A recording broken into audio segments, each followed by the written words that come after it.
नमस्कार दोस्तों। इस वीडियो में आप सीटेट दिसंबर 2021 के दिनांक 22 दिसंबर शिफ्ट के पेपर के हिंदी पार्ट का कंप्लीट सॉल्यूशन देखने जा रहे हैं। यदि सीटेट दिसंबर 2021 के सभी शिफ्टों के पेपर का कंप्लीट सॉल्यूशन देखना चाहते हैं तो इस वीडियो के समाप्त होने के बाद से आप इस वीडियो का डिस्क्रिप्शन जरूर चेक करिएगा। दोस्तों, प्रश्न संख्या 91 से 99 तक दिए गए पैराग्राफ पर आधारित पूछा गया था।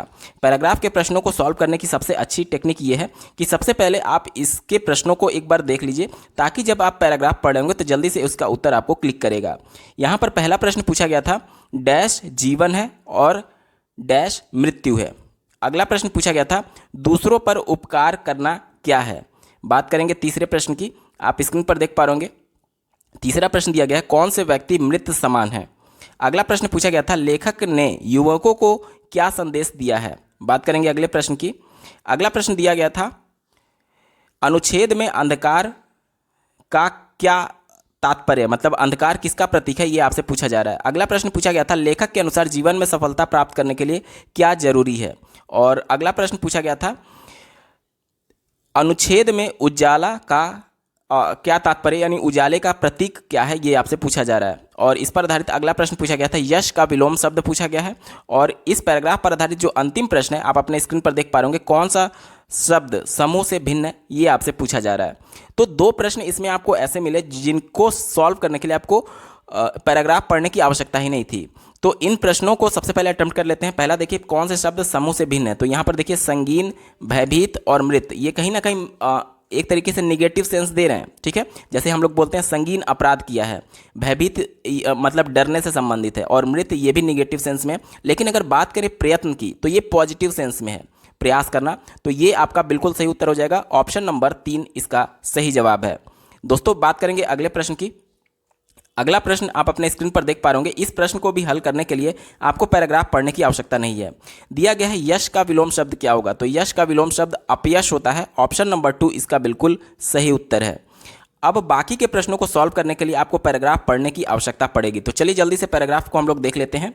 दिया गया है, जीवन का अर्थ वृद्धि है, अर्थात विस्तार, और विस्तार ही प्रेम है, इसलिए प्रेम ही जीवन है। ध्यान दीजिएगा, प्रेम ही जीवन है, वही जीवन का एकमात्र गति नियामक है, और स्वार्थपरता ही मृत्यु है, स्वार्थपरता। ठीक है, तो अब देखिए, यहाँ पर एक प्रश्न आपसे पूछा गया था, आप अपने स्क्रीन पर देख पा रहे होंगे। पूछा गया था, क्या जीवन है और क्या मृत्यु है। तो यहाँ पर देखिए, प्रेम ही जीवन था आपको दिया गया था, और स्वार्थ भावना ये आपका इसमें फिल हो जाएगा, यानी प्रेम जीवन है और स्वार्थ भावना मृत्यु है। ऑप्शन नंबर 1 इसका बिल्कुल सही जवाब है। फिर से पैराग्राफ पर हम लोग लौटते हैं और आगे पढ़ते हैं। देखिए, पैराग्राफ में हम लोग यहाँ तक पढ़ चुके थे, आगे पढ़िए। इहलोक और परलोक में यही बात सत्य है, यदि कोई कहे कि देह के विनाश के बाद और कुछ नहीं रहता, तो भी उसे यह मानना पड़ेगा कि स्वार्थपरता ही यथार्थ मृत्यु है। देखिए, ये भी एक प्रश्न का उत्तर मिल गया, स्वार्थपरता ही यथार्थ मृत्यु है। आगे देखिए, परोपकार ही जीवन है, परोपकार ही जीवन है, परोपकार ना करना ही मृत्यु है। ठीक है, अब चलिए इस पर आधारित कुछ प्रश्नों को देख लेते हैं। अभी तक जितना हमने पढ़ा, तो इसके बाद से ये पहला दूसरा जो प्रश्न दिया गया था, आप देखिए, दूसरों पर उपकार करना क्या है। तो स्वार्थपरता नहीं है, अनैतिक नहीं है, दया नहीं है, श्रेयस्कर होता है। ठीक है, पैराग्राफ के अनुसार आपका ऑप्शन नंबर 1 बिल्कुल सही जवाब हो जाएगा। बात करेंगे अगले प्रश्न की।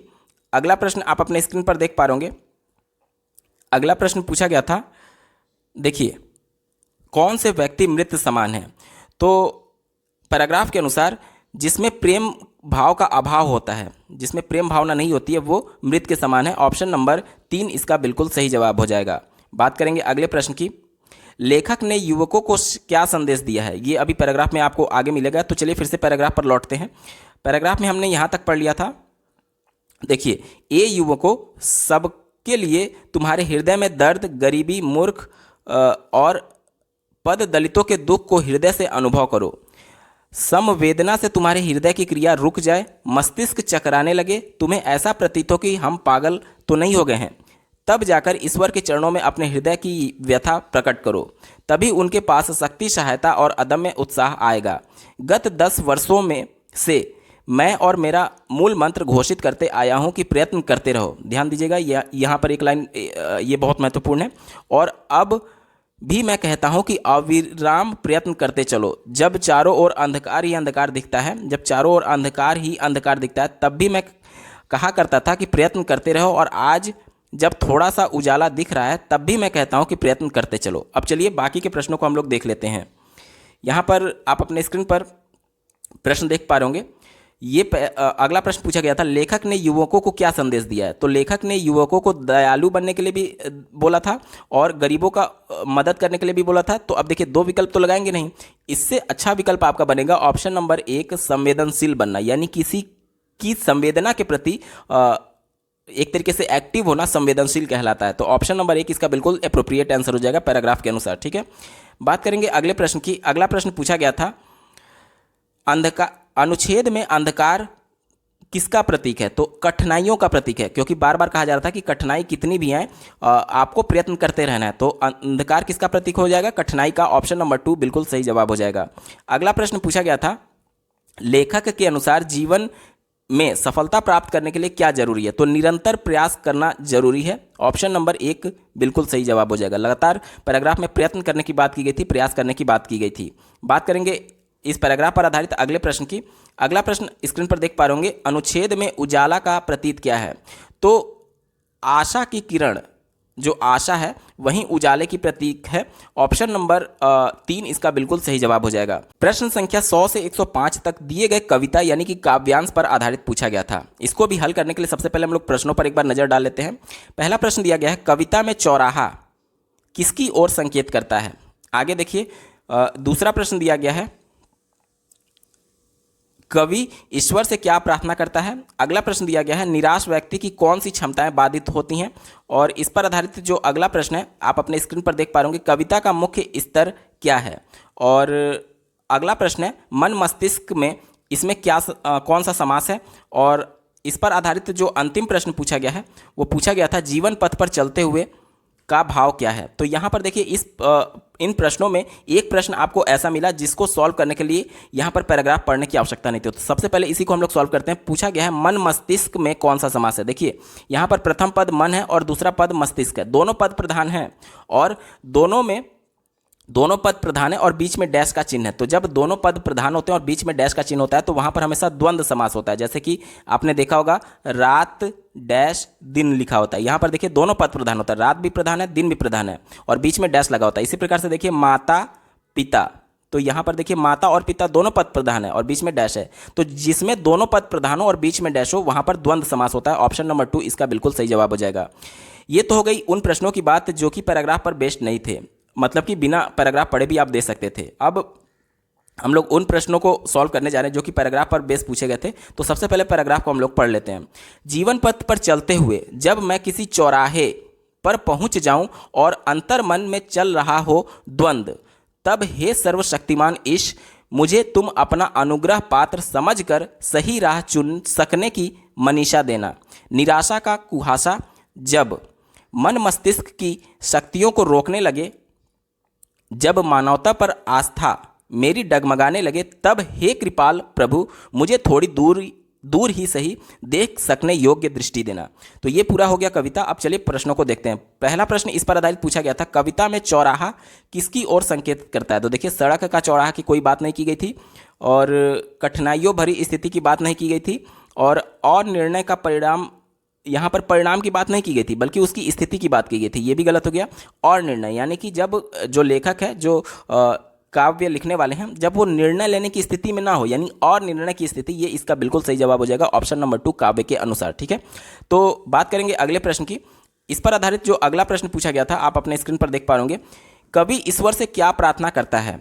तो सही विकल्प चुन देना ये गलत है, क्योंकि एक सिचुएशन में आप सही विकल्प भगवान से चुनने की इच्छा नहीं रखेंगे, बल्कि सभी परिस्थितियों में आप अपने अंदर वो शक्ति चाहेंगे कि आप खुद विकल्प को चुन पाए पैराग्राफ के अनुसार। ठीक है, तो दूसरा देखिए सही रास्ता चुन देना, तीसरा देखिए सही विकल्प बता देना और चौथा देखिए सही के चयन की क्षमता देना। तो ये पैराग्राफ के अनुसार बिल्कुल सही होगा ऑप्शन नंबर 4।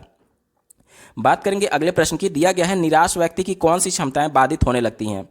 तो निराश व्यक्ति की सोचने समझने की क्षमता बाधित होने लगती है इस काव्य के अनुसार। ऑप्शन नंबर 2 बिल्कुल सही उत्तर हो जाएगा। अगला प्रश्न पूछा गया था, आप अपने स्क्रीन पर देख पा रहे होंगे, कविता का मुख्य स्तर क्या है? तो कविता का मुख्य स्तर निवेदन किया गया, भगवान से कवि ने निवेदन किया है कि आप उसमें वो शक्तियाँ दें, वो एक तरीके से उनको इतना ताकतवर बनाए कि वो सही गलत में फैसला कर सकें और साथ ही साथ अपने लिए उचित पथ निर्धारित कर सके। तो ये निवेदन किया गया भगवान से, तो ऑप्शन नंबर 2 इसका बिल्कुल सही जवाब हो जाएगा। दोस्तों प्रश्न संख्या 104 को हमने सॉल्व कर लिया है, जो मन मस्तिष्क में समास पूछा गया था। इस पैराग्राफ पर आधारित जो अंतिम प्रश्न पूछा गया था वो आप अपने स्क्रीन पर देख पा रहे होंगे। जीवन पथ पर चलते हुए का क्या भाव है? तो पहला दिया गया जीवन एक रास्ता, ये नहीं होगा। जीवन ढोते हुए, ये ऑप्शन नहीं होगा। जीवन का अंतिम पड़ाव, ये भी नहीं होगा। एक ही विकल्प बचा, जीवन जीते हुए, यानी कि जीवन जीते हुए जो कुछ भी कठिनाइयाँ उसके सामने आ रही हैं, उन कठिनाइयों का हल निकालने के लिए वो भगवान से प्रार्थना कर रहा है कि मुझे इतनी शक्ति दें कि मैं इसका सही रास्ता निकाल सकूं। तो ऑप्शन नंबर 2 इसका बिल्कुल सही जवाब हो जाएगा। अगला प्रश्न पूछा गया था, भाषा शिक्षक के रूप में आप किसे सर्वाधिक महत्वपूर्ण मानते हैं? तो भाषा शिक्षक के रूप में टीचर की ये जिम्मेदारी होती है कि वह शिक्षार्थियों को ज़्यादा से ज़्यादा अवसर प्रदान करे एक दूसरे से अंतःक्रिया करने, यानी कि इंटरेक्शन करने, कम्युनिकेट करने के लिए। अब यहाँ पर देखिए, वो विकल्प आपका सही उत्तर होगा जिसमें ज़्यादा से ज़्यादा कम्युनिकेशन करने का मौका मिले। तो पहला देखिए पाठ्य पुस्तक, ये उत्तर नहीं होगा क्योंकि कम्युनिकेशन का मौका नहीं मिलेगा। दूसरा देखिए भाषा आकलन, अभी भाषा बच्चे सीखे नहीं है तो आप बिना सिखाए ही उनका आकलन नहीं करेंगे, तो ये भी गलत हो गया। चौथा देखिए संसाधन सामग्री, अब भाषा की कक्षा में चार्ट पेपर हो गया या फिर मॉडल हो गया, इन सब का कोई खास रोल नहीं है जब तक आप उसको मुक्त वातावरण में अंतःक्रिया यानी इंटरेक्शन करने का मौका नहीं देंगे। तो ये भी ज़्यादा इंपॉर्टेंट नहीं है क्योंकि सबसे महत्वपूर्ण की बात की गई है। एक ही विकल्प बचा, ऑप्शन नंबर 3 भाषा शिक्षण। भाषा शिक्षण में वो सभी गतिविधियां आती है जिसके माध्यम से बच्चे को मुक्त वातावरण में एक दूसरे से अंतःक्रिया करने का मौका दिया जाता है। तो यही आपका पॉजिटिव उत्तर है, यही आपका सही उत्तर हो जाएगा, ऑप्शन नंबर 3। अगला प्रश्न पूछा गया था, पहली कक्षा की पाठ्य पुस्तक में ऐसी भाषा का प्रयोग किया जाना चाहिए जो, अब देखिए पहला विकल्प आपको देखते ही इसको सही लग रहा होगा कि सरल होना चाहिए, ये विकल्प काफ़ी हद तक ठीक भी है, लेकिन आगे के विकल्पों पर एक बार विचार कर लेते हैं। मैं आगे इस पर स्टार लगा रहा हूं, ठीक है। दूसरा देखिए जटिल हो, ये तो बिल्कुल ही निगेटिव था, आपका उत्तर नहीं होगा। चौथा देखिए साहित्यिक हो, कक्षा 1 के बच्चे साहित्य की भाषा को नहीं समझ सकते क्योंकि साहित्य में छंद, अलंकार और ये सभी चीज़ें आती हैं, तो ये आपका नहीं होगा, इस वजह से ये गलत हो गया। अब देखिए ऑप्शन नंबर, साहित्य में आपका गद्य भी आता है और पद्य भी आता है, तो उसमें पद्य आने की वजह से वो सभी चीज़ें अलंकार और छंद वाली चीज़ें आएंगी, इस वजह से पहली कक्षा के लिए साहित्य इंपॉर्टेंट नहीं है, उसकी भाषा उसके लिए कठिन हो जाएगी। तो ऑप्शन नंबर 3 बचा, देखिए सहज हो। सहज का मतलब क्या होता है कि सहज मतलब कि कंफर्टेबल, बच्चे जिस लैंग्वेज में कंफर्टेबल हो उसकी बात की जा रही है। अब बच्चे कंफर्टेबल कब होंगे? जब वो भाषा उनके लिए सरल होगी, यानी कहीं ना कहीं जो पहला विकल्प है वो ऑप्शन नंबर 3 में इंक्लूडेड है। इसीलिए मैं पहले ऑप्शन 1 पे स्टार लगाया था कि जो पहला ऑप्शन है वो सही तो है, लेकिन वो ऑप्शन नंबर 3 में पहले से इंक्लूडेड है। सहज मतलब कि कंफर्टेबल, बच्चे जिस लैंग्वेज में कंफर्टेबल होंगे उसी का प्रयोग किया जाएगा, क्योंकि कक्षा में समावेशी कक्षा की बात की जाती है जिसमें सभी प्रकार के बच्चे होते हैं, तो वहाँ पर वो बच्चे भी होंगे जो कि सुन नहीं सकते, तो उनको साइन लैंग्वेज का यूज करके बताना होगा। तो वो चीज़ें जिसमें बच्चा कंफर्टेबल हो वो ज़्यादा अप्रोप्रिएट होगा, और इसी को कंफर्टेबल को हिंदी में सहज कहा जाता है, ठीक है। तो इसमें सरल अपने आप में शामिल है, इस वजह से ऑप्शन नंबर 3 ही इसका अप्रोप्रिएट आंसर हो जाएगा। अगला प्रश्न पूछा गया था, किसी भी पाठ के अंत में दिए गए अभ्यास एवं गतिविधियां बच्चों के किस कौशल को विकसित करने में मदद करती हैं? तो देखिए पहला दिया गया है श्रवण कौशल। देखिए गतिविधि की बात की गई है, गतिविधि में मतलब कि वो एक दूसरे से ग्रुप में कुछ इस प्रकार की एक्टिविटी कर रहे होंगे उस अभ्यास के प्रश्नों को सॉल्व करने के लिए। तो इसमें जब एक्टिविटी करेंगे बच्चे ग्रुप में तो वो एक दूसरे को सुन रहे होंगे, यानी कहीं ना कहीं श्रवण कौशल का भी विकास होगा, इसलिए मैं स्टार लगा रहा हूं कि आगे आपको हो सकता है अप्रोप्रिएट आंसर मिले। तीसरा देखिए पठन कौशल, अब अभ्यास के प्रश्न और गतिविधियों को समझने के लिए हो सकता है कि उनको किताब पढ़ना भी पड़े, तो जाहिर सी बात है उसमें पठन कौशल का भी विकास होगा। लेखन कौशल, हो सकता है कि आप देखते होंगे चैप्टर के अंत में कुछ प्रश्न पूछे जाते हैं जिसका टेक्स्ट में आपको उत्तर देना होता है, तो लेखन कौशल का भी विकास होगा। तो अब आपको एक ही विकल्प चुनना है, तो आप तीनों विकल्प तो चुन नहीं सकते, लेकिन तीनों पॉजिटिव था, तो इससे ज़्यादा अप्रोप्रिएट आंसर हो जाएगा आपका ऑप्शन नंबर 2 भाषा विस्तार। भाषा विस्तार में आपके ये तीनों ऑप्शन इंक्लूडेड हैं। कैसे? क्योंकि भाषा सीखने के लिए 4 कौशल बताए गए हैं, श्रवण, वाचन, पठन और लेखन, जिसमें से 3 कौशल आपको दिए गए हैं। तो ये चूंकि भाषा के ही कौशल हैं और उसमें इंक्लूडेड हैं, इस वजह से 3 ऑप्शन ना लगा करके आपके लिए मोस्ट अप्रोप्रिएट आंसर हो जाएगा ऑप्शन नंबर 2। उम्मीद करता हूं आपको अच्छे से समझ में आया होगा। अगला प्रश्न पूछा गया था, प्राथमिक स्तर के बच्चों के लिए कहानी का चयन करते समय सबसे कम महत्वपूर्ण बिंदु कौन सा है? सबसे कम पूछा जा रहा है, यानी कि जो सबसे निगेटिव होगा वहीं आपका उत्तर होगा। पहला देखिए दिया गया है कहानी का कलेवर। कलेवर का मतलब होता है ढांचा, यानी कहानी जिस ढांचे पर निर्मित की गई हो उसकी बात की गई है। तो ये बिल्कुल पॉजिटिव है। क्यों पॉजिटिव है? क्योंकि बच्चे के मानसिक स्तर के आधार पर ही आप कहानी का निर्माण करेंगे। तो ये तो पॉजिटिव था, इस वजह से आपका उत्तर नहीं होगा। क्यों नहीं होगा? क्योंकि सबसे कम पूछा गया है, निगेटिव वाला आपसे पूछा गया है। तीसरा देखिए बच्चों के सामाजिक सांस्कृतिक परिप्रेक्ष्य, ये विकल्प बिल्कुल पॉजिटिव है। क्यों पॉजिटिव है? क्योंकि प्राथमिक स्तर के बच्चों की बात की जा रही है और उनके परिवेश से जोड़ करके, उनके सामाजिक सांस्कृतिक परिवेश से जोड़ करके कहानी के माध्यम से उनको शिक्षा दी जाती है। तो चूंकि ये पॉजिटिव था, इस वजह से आपका उत्तर नहीं होगा। चौथा देखिए बच्चों का अनुभव संसार। अब देखिए अनुभव संसार कहने का मतलब कि जो उसके परिवेश का भाग है वो उसका अनुभव है, परिवेश में उसने देखा है। अब बच्चों का अनुभव संसार को इंक्लूड करके ही बच्चे को आगे अधिगम के लिए प्रेरित किया जाता है, यानी ये भी पॉजिटिव था, इस वजह से आपका उत्तर नहीं होगा। एक ही विकल्प बचा कहानी की लंबाई एवं विस्तार। विस्तार कहने का मतलब कि कहानी को लंबा खींचने की बात की जा रही है, जो कि गलत है। अब बच्चा प्राथमिक स्तर का है तो आप उसको 5-6 पेज का कहानी नहीं बताएंगे, ज़्यादा से ज़्यादा कोशिश करेंगे कि 1 से 2 पेज में, मैक्सिमम से मैक्सिमम 2 पेज में कहानी खत्म हो जाए, ताकि बच्चे एक तरीके से यहाँ पर बोर भी महसूस नहीं करेंगे। और बच्चे, क्योंकि जितना ज़्यादा कैरेक्टर आप इंक्लूड करेंगे वो बच्चा उतना ज़्यादा कंफ्यूज होगा। तो कम से कम कैरेक्टर इंक्लूड किया जाए, कम से कम कहानी की लंबाई हो और कम से कम उसका विस्तार किया जाए।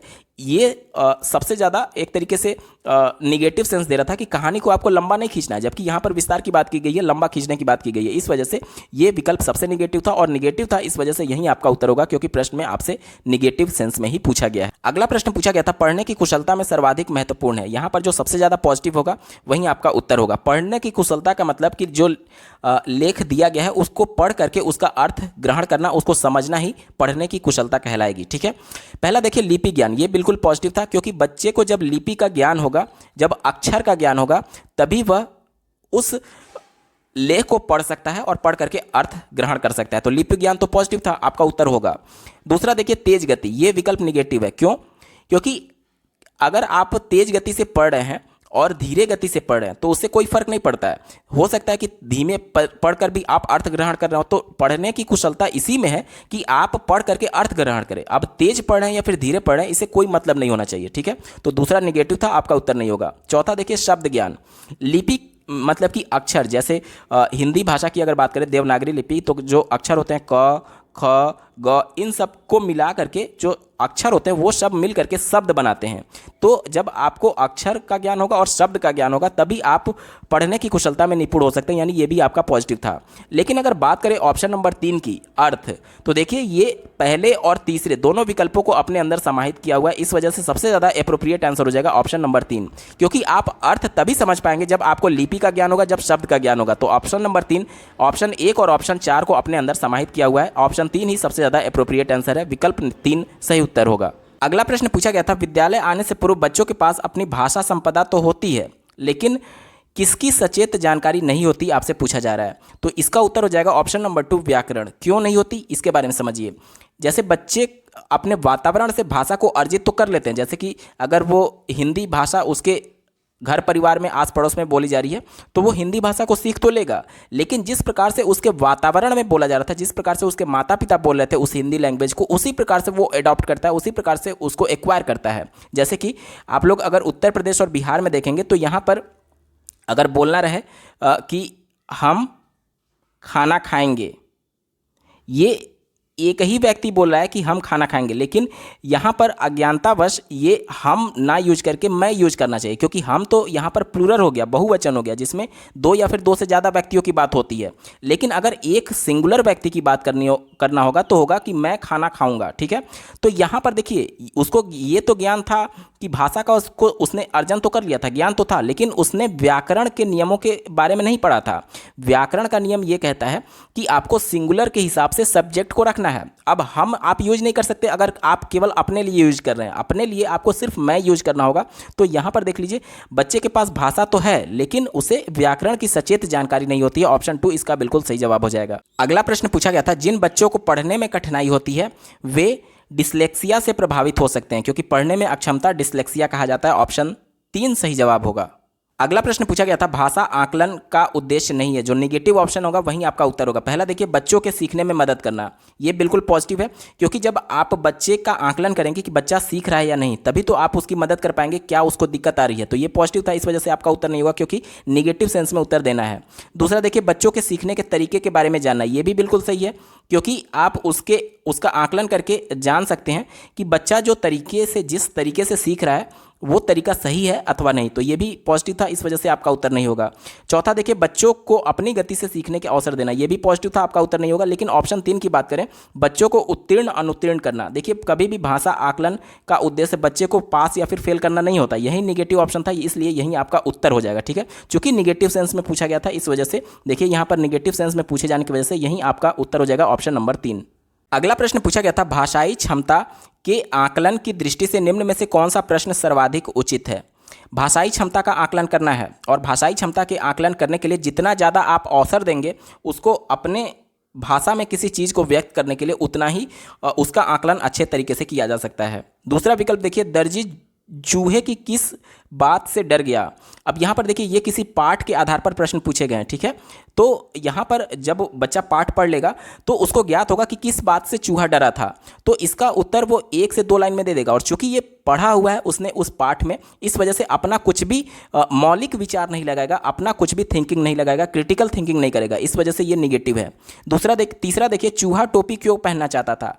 यहाँ पर ये इसका भी उत्तर उसको उस पाठ में मिल जाएगा, इस वजह से बच्चे को अतिरिक्त कुछ सोचने की आवश्यकता नहीं पड़ेगी। चौथा देखिए चूहा टोपी पर सितारे क्यों लगवाना चाहता था, ये भी इसका भी उत्तर उसको पाठ में मिल जाएगा। लेकिन प्रश्न 1 की अगर बात की जाए, तुम बजाज होते तो चूहे को कपड़ा देते या नहीं, और क्यों पूछा जा गया है। अब यहाँ पे बच्चे को अपनी थिंकिंग लगानी पड़ेगी कि ये हाइपोथेटिकल क्वेश्चन हो गया कि अगर बजाज की जगह वो बच्चा होता तो वह चूहे को कपड़े देता या नहीं, और अगर देता तो क्यों देता, और अगर नहीं देता तो क्यों नहीं देता। मतलब दोनों कंडीशन में बच्चे को क्रिटिकल थिंकिंग करनी पड़ी है, और इसके बाद से जो वो अपना जवाब देगा उसमें उसकी भाषाई क्षमता का सबसे ज़्यादा अच्छा आकलन किया जा सकता है। तो ऑप्शन नंबर 1 पॉजिटिव था, इस वजह से ऑप्शन 1 इसका बिल्कुल सही उत्तर होगा। अगला प्रश्न पूछा गया था बहुभाषिक कक्षा, जिसमें विभिन्न प्रकार के बच्चे होंगे जो कि अलग अलग पृष्ठभूमि से आए होंगे, जिनकी मातृभाषा अलग अलग होगी। कहने का मतलब कि एक ऐसा विद्यालय जिसमें हिंदी भाषी भी है, पंजाबी भी है, उड़िया बोलने वाला भी बच्चा है, मलयालम बोलने वाला भी बच्चा है। तो ये बोला जा रहा है कि इस कक्षा में बहुभाषिक कक्षा की दृष्टि से कौन सा क्रियाकलाप अपेक्षाकृत अधिक उचित होगा। तो देखिए क्रियाकलाप कराना है बच्चे को, तो अब इस प्रकार के क्रियाकलाप में मतलब कि सभी लैंग्वेज के बच्चे अपनी अपनी भाषा को व्यक्त करें, तो इसके लिए ये ज़्यादा जरूरी है कि बच्चे अपनी भाषा में कुछ ना कुछ बोल करके अभिव्यक्त करें, क्योंकि जो चीज़ें मौखिक तरीके से बोली जाती हैं वो एक तरीके से इन्वायरमेंट का पार्ट होती हैं, और इन्वायरमेंट में बच्चे सहज रूप से भाषा का अर्जन कर सकते हैं। आपने देखा होगा कि हिंदी भाषा को सीखने के लिए जब वो उसका जन्म होता है तो वो कोई व्याकरण नहीं सीखता है, बल्कि इन्वायरमेंट जो उसके माता पिता और आस पड़ोस के परिवार के लोग हैं उनको देखते देखते वो हिंदी भाषा बोलना सीख जाता है, यानी एक्वायर कर लेता है, अर्जित कर लेता है। तो इन्वायरमेंट यहाँ पर सबसे ज़्यादा इंपॉर्टेंट है, और इन्वायरमेंट क्रिएट कैसे होगा, जब एक दूसरे से हम लोग अंतःक्रिया करेंगे, इंटरेक्शन करेंगे, बातचीत करेंगे। ठीक है, तो यहाँ पर देख लीजिए पहला दिया गया अपनी भाषा के 5 शब्दों को बोलो, ये गलत था, क्योंकि 5 शब्द ही बोल करके आप किसी से अंतःक्रिया नहीं कर सकते। अगर हिंदी की ही बात की जाए तो आप 5 शब्द कोई भी बोल लीजिए, तो इसमें इंटरेक्शन ज़्यादा नहीं होगा, तो ये गलत है। दूसरा देखिए भाषा के 5 शब्द लिखो, ये भी बिल्कुल निगेटिव था। तीसरा देखिए अपनी भाषा के 10 वाक्य लिखो, ये भी निगेटिव है। इन दोनों से पॉजिटिव था लेकिन फिर भी निगेटिव है। लेकिन अंतिम अगर यहाँ पर ऑप्शन की बात की जाए अपनी भाषा में कहानी सुनाइए, तो जब ये कहानी सुना रहा होगा तो इसमें इंटरेक्शन ज़्यादा हो सकता है, क्योंकि ये लंबे समय तक मौखिक अभिव्यक्ति करेगा, जिसको बच्चे इन्वायरमेंट के माध्यम से उस भाषा को अर्जित कर सकते हैं या फिर थोड़ा बहुत लाभ ले सकते हैं अन्य भाषा का। ठीक है, तो ये सबसे एप्रोप्रिएट आंसर था, इसी वजह से यही आपका उत्तर हो जाएगा ऑप्शन नंबर 4। अगला प्रश्न पूछा गया था पढ़ना लिखना सीखना तब सरल होता है जब, यहाँ पर देखिए चौथा विकल्प देखिए निरंतर परीक्षाओं का आयोजन किया जाए।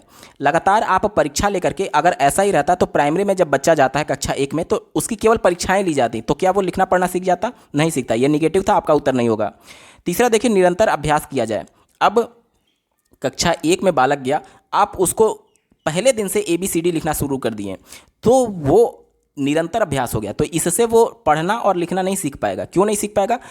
क्योंकि सबसे पहले आपको उसके बेसिक चीज़ों को बताना होगा। लिखना सिखाने के लिए सबसे पहले उसको आड़ी तिरछी रेखा खींचना सिखाना होगा, गोला बनाना, खड़ी पाई बनाना सिखाना होगा, उसके बाद वो कुछ लिखेगा। और पढ़ने के लिए सबसे पहले उसको लिपि का ज्ञान कराना होगा, अक्षर का ज्ञान कराना होगा। तो लगातार निरंतर अभ्यास, इसका एक तरीके से मशीन आप बच्चों को नहीं बना सकते। निरंतर अभ्यास मतलब मशीन की तरह काम करा रहे हैं आप उससे, तो ये निगेटिव था, आपका उत्तर नहीं होगा। दूसरा देखिए, उन्हें वर्णमाला ज्ञान के साथ जोड़ा जाए। ये थोड़ा सा पॉजिटिव जरूर है, लेकिन आपका उत्तर नहीं होगा, क्योंकि मोस्ट अप्रोप्रिएट अगर देखा जाए तो ऑप्शन नंबर 1 होगा, उन्हें किसी उद्देश्य के साथ जोड़ा जाए। ये सबसे ज़्यादा अर्थपूर्ण यहाँ पर विकल्प है। क्यों विकल्प है? देखिए, लिखना और पढ़ना हम लोग पढ़ते क्यों हैं? हमारा एक उद्देश्य है कि जीवन में कम से कम उतना हम लोग पढ़ लिख लें कि जो दैनिक जीवन में जो हमारी चीज़ें आती हैं उसमें हम लोग अच्छे से अनुक्रिया कर पाएँ। तो ये उद्देश्य हो गया कि आपको पढ़ना लिखना इसलिए जरूरी नहीं है कि आप कक्षा में फर्स्ट आ जाएं या फिर आप क्लास 2 में चले जाएं, क्लास 3 में चले जाएं। अंतिम में आप देखेंगे तो पढ़ने लिखने का उद्देश्य ही यही होता है कि आप जीवन को अच्छे तरीके से जी पाएं। तो किसी उद्देश्य से जोड़ करके अगर पढ़ना लिखना सिखाया जाएगा तो वो सबसे ज़्यादा सरल होता है। तो सबसे एप्रोप्रिएट आंसर ऑप्शन नंबर 1 होगा। अगला प्रश्न पूछा गया था, भाषा के 2 पक्ष होते हैं। पहला दिया गया है संरचनात्मक पक्ष और दूसरा आपसे पूछा जा रहा है। तो पहला संरचनात्मक हो गया और दूसरा फंक्शनल होता है, जिसे हिंदी में प्रकार्यात्मक कहा जाता है। ठीक है, तो ऑप्शन 2 इसका बिल्कुल सही जवाब हो जाएगा।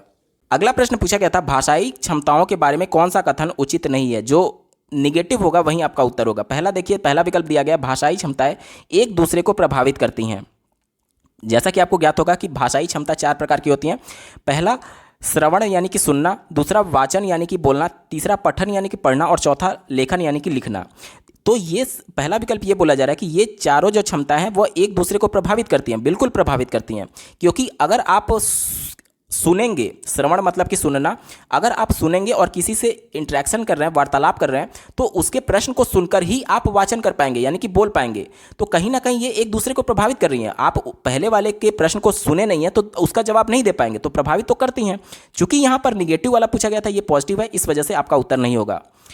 तीसरा विकल्प देखिए, भाषाई क्षमताएं एक ये से सीखी जाती हैं। ये विकल्प बिल्कुल पॉजिटिव है। कैसे? देखिए, जब बच्चा कक्षा 1 में जाता है प्राइमरी में, या फिर जब बच्चे को प्लेवे में भी डाला जाता है, तो ऐसा नहीं है कि बच्चे को पहले लिखना सिखाया जाता है। बच्चे को पहले सुनने के लिए प्रेरित किया जाता है कि आप उसको बोल बोल करके उसको सुनने यानी कि श्रवण कौशल को विकसित करते हैं। श्रवण कौशल विकसित करने के बाद से आप उसको बोलने के लिए विकसित करते हैं। पहले सुनना वो सीखेगा, उसके बाद बोलना सीखेगा, उसके बाद जाकर के वो पढ़ना सीखता है और अंत में जाकर के वो लिखना सीखता है। तो ये क्रम में होता है। ठीक है, और इस वजह से तीसरा विकल्प देखिए, भाषाई क्षमताएं एक क्रम से सीखी जाती है, ये बिल्कुल पॉजिटिव था, इस वजह से आपका उत्तर नहीं होगा, क्योंकि निगेटिव आपसे पूछा गया है।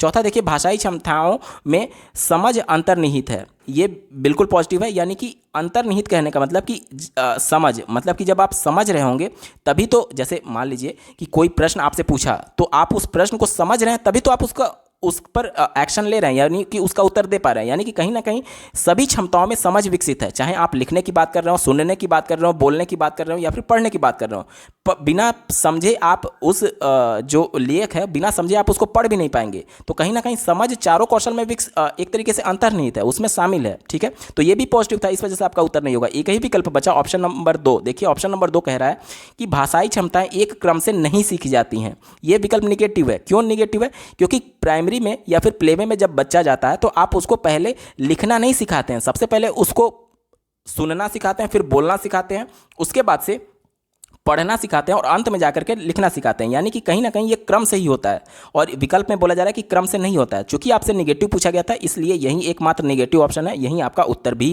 होगा। अगला प्रश्न पूछा गया था, विद्यालय की पाठ्यचर्या सहगामी क्रियाएं ऐसी हों जो बच्चों को किस चीज़ के अवसर प्रदान करें, ये आपसे पूछा जा रहा है। देखिए, पहला और दूसरा ऑप्शन यहाँ पर पॉजिटिव है, मैं स्टार लगा रहा हूँ। लेकिन तीसरे ऑप्शन की अगर बात करें, भाषा प्रयोग, तो ये सबसे ज़्यादा एप्रोप्रिएट आंसर होगा। देखिए, भाषा को सीखने के लिए 4 कौशल होते हैं, अभी तक आपने सीख लिया है, और आप इन चारों कौशल को सीखने के बाद ही भाषा का प्रयोग कर पाएंगे। ठीक है, 4 कौशल मैंने कौन कौन बताया? पहला श्रवण यानी कि सुनना, दूसरा वाचन यानी कि बोलना, तीसरा पठन यानी कि लिखना और चौथा लेखन यानी कि पठन यानी कि पढ़ना और चौथा लेखन यानी कि लिखना। अब देखिए, चारों कौशल आप सीख चुके हैं, यानी कि भाषा का प्रयोग कर ले रहे हैं। चारों कौशल में आपने वाचन भी सीखा है, तो जब आपने वाचन सीख लिया तो मौखिक अभिव्यक्ति आप कर सकते हैं। जब आपने लेखन सीख लिया तो आप लिखित अभिव्यक्ति भी कर सकते हैं। यानी पहला और दूसरा जो विकल्प है वो कहीं ना कहीं ऑप्शन नंबर 3 भाषा प्रयोग में इंक्लूडेड है। इस वजह से यहाँ पर मोस्ट अप्रोप्रिएट आंसर हो जाएगा ऑप्शन नंबर 3 भाषा प्रयोग। दोस्तों हम लोग वीडियो के बिल्कुल अंतिम पड़ाव में आ चुके हैं। अभी तक का ये वीडियो आपको कैसा लगा कमेंट के माध्यम से जरूर बताइएगा, क्योंकि आपका एक कमेंट मुझे मोटिवेट करेगा ऐसे ही महत्वपूर्ण वीडियो लाने के संदर्भ में। इस पेपर का अंतिम प्रश्न पूछा गया था, भाषाई क्षमताओं के विकास में सर्वाधिक महत्वपूर्ण क्या है। तो देखिए, लेव वाइगोत्स्की ने बताया था कि बच्चे जितना अंतःक्रिया करेंगे यानी इंटरेक्शन करेंगे, उससे बच्चों का जो अधिगम होगा, जो सीखना होता है, वो सबसे ज़्यादा अर्थपूर्ण होता है। और यहाँ पर देखिए, भाषाई क्षमताओं की अगर बात की जा रही है तो भाषाई क्षमता में 4 कौशल आते हैं: श्रवण, वाचन, पठन और लेखन। रेडियो के माध्यम से आप सिर्फ सुन सकते हैं, ठीक है। तो यहाँ पर श्रवण कौशल तो आपका विकसित हो रहा है, लेकिन बाकी के 3 कौशल आपके विकसित नहीं हो रहे हैं, इस वजह से गलत हो गया। टेलीविजन में आप सुन भी सकते हैं और देख भी सकते हैं, लेकिन टेलीविजन वन वे है, यानी कि एक तरफ से ही केवल बोला जा रहा है, आप उससे इंटरेक्ट नहीं कर पाएंगे। तो ये नेगेटिव था, क्योंकि इसमें भी आप केवल एक कौशल का विकास हो रहा है, सुनने का, ठीक है। और अगर परीक्षाओं की बात करें तो परीक्षाओं के माध्यम से अगर लिखित परीक्षा है तो आपके सिर्फ लेखन कौशल का विकसित किया जा सकता है। इस वजह से ये भी नहीं होगा, क्योंकि अंतःक्रिया की अगर बात की जाए, इंटरेक्शन की, तो अंतःक्रिया कई प्रकार से होते हैं। देखिए, अगर किसी से आप बातचीत कर रहे हैं तो उसमें पहले आप उसके प्रश्न को सुनेंगे, फिर उसका जवाब देंगे, यानी कि वाचन और श्रवण दोनों का विकास हो गया। और अगर कोई चिट्ठी लिख करके, यानी एक दूसरे से कोई लिखित रूप से अभिव्यक्ति कर रहा है, यानी लिखित रूप से इंटरेक्शन कर रहा है, चित्र लेटर के माध्यम से या फिर चिट्ठी के माध्यम से, तो सबसे पहले अगर चिट्ठी आई आपके पास तो आप उसको पढ़ेंगे, यानी कि पठन कौशल का विकास हुआ। उसके बाद से उस चिट्ठी का जवाब देने के लिए आपको चिट्ठी लिखना होगा, यानी कि कहीं ना कहीं फिर चिट्ठी लिखेंगे, तो लेखन कौशल का विकास हो गया। तो अंतःक्रिया चाहे वो मौखिक हो या फिर लिखित हो, इन्हीं दोनों को मिलाकर के चारों जो भाषा के क्षमता है, कौशल हैं, उनका विकास किया जा सकता है। तो यही सबसे अप्रोप्रिएट आंसर है और यही आपका उत्तर सही भी होगा। दोस्तों यहाँ पर पूरा पेपर सॉल्व हो चुका है। आपको ये वीडियो कैसा लगा कमेंट के माध्यम से जरूर बताइएगा। साथ ही सीटेट दिसंबर 2021 के सभी शिफ्टों के पेपर का कंप्लीट सॉल्यूशन देखने के लिए इस वीडियो का डिस्क्रिप्शन जरूर चेक करिएगा। इस वीडियो को देखने के लिए आपका बहुत बहुत धन्यवाद। भगवान करे आपका दिन शुभ हो।